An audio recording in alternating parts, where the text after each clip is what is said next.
2/4/2024 তাৰিখে আমাৰ কোম্পানীৰ পৰা তেখেতে এটা জেনেৰেটৰ লয় 60 kV জেনেৰেটৰ লৈ তেখেতৰ ঘৰত আমি ইনষ্টল কৰিব আহিলোঁ। ইনষ্টল কৰিব আহোঁতে তেখেতে আমাক ইনষ্টল কৰাৰ পিছত এখন ভুৱা চেক দিয়ে। তেখেতে সেই চেকখন আমাক যেতিয়া জমা দিছোঁ আমি গম পাওঁ যে সেই চেকখনত কোনো পইচা নাই বা ধৰক সেই চেকখন তেখেতৰ বাউন্স মাৰিছে।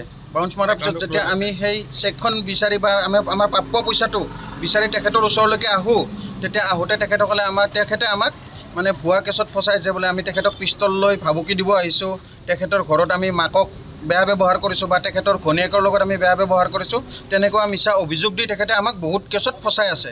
আৰু আজিৰ দিনলৈকে তেখেতে আমাক এনেকুৱা কেছ ফচিছে। আৰু জানিব পৰা মতে আমি এতিয়া পিছত গম পাইছোঁ এনেকুৱা বিভিন্ন ধৰণৰ কেছ, কাৰোবাৰ পৰা CCTV লৈছে, কাৰোবাৰ পৰা ৱাটাৰ পাম্প লৈছে, কাৰোবাৰ পৰা বৰিং কৰাই লৈছে, কাৰোবাৰ পৰা ৱাল বনাই লৈছে আৰু কাৰোবাৰ পৰা ছাউণ্ড ছিষ্টেম লৈছে।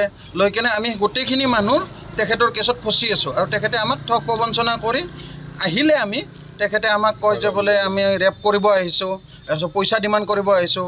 বৰং কিমান টকা পায় আপুনি তেখেতৰ? আমি তেখেতৰ পৰা মোটামুটি 7,14,000 টকা পাওঁ। আৰু বেলেগ আছে, এখেতেও পায়। আৰু আমাৰ তেখেতৰ নাম হ'ল কুশল গোস্বামী আৰু বাপেকৰ নাম দীনেশ চন্দ্ৰ গোস্বামী। বাপেক এতিয়া ঢুকুৱা বুলি শুনা পাইছোঁ। আৰু তেখেতে কি কৰে আমাক বিভিন্ন ধৰণৰ ভয় ভাবুকি দিয়ে। আৰু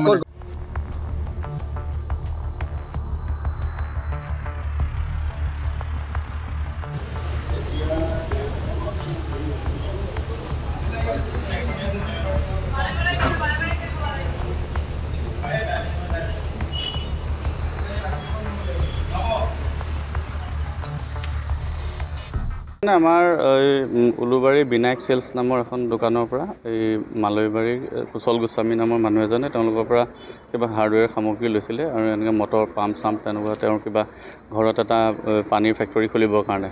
তো লৈ পেলাই জুলাই মাহতে বস্তুখিনি লৈছিলে আৰু তেওঁ চেক দিলে 2,68,000 তেনেকুৱা পইচাৰ চেক দিলে আৰু চেকটো বাউন্স হ'ল।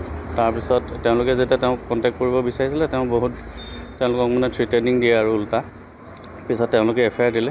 আমি 406/420 এটা কেছ লৈছোঁ আৰু কালি আমি ইতিমধ্যে তেওঁক এৰেষ্ট কৰিছোঁ। আৰু কেছটো ৰেজিষ্টাৰ কৰাৰ পিছত আমি আৰু বহুত সাক্ষীবাদী সোধপোছ কৰি গম পাইছোঁ যে তেনেধৰণে বহুত মানুহক তেওঁ তেনেকৈ ঠগিছে।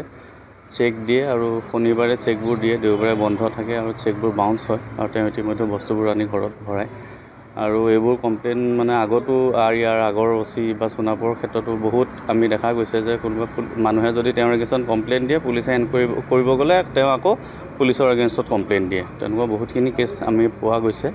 আৰু ইতিমধ্যে তেওঁৰ এগেইনষ্টত 8টা কেছ ৰেজিষ্টাৰ হৈ মানে দিছপুৰ, বশিষ্ঠ, খেত্ৰী, সোণাপুৰত অলৰেডি 2024 চনলৈকে 2017 চনৰ পৰা তেওঁৰ এগেইনষ্টত 8টা কেছ ৰেজিষ্টাৰ হৈছে এই চিটিং সন্দৰ্ভত।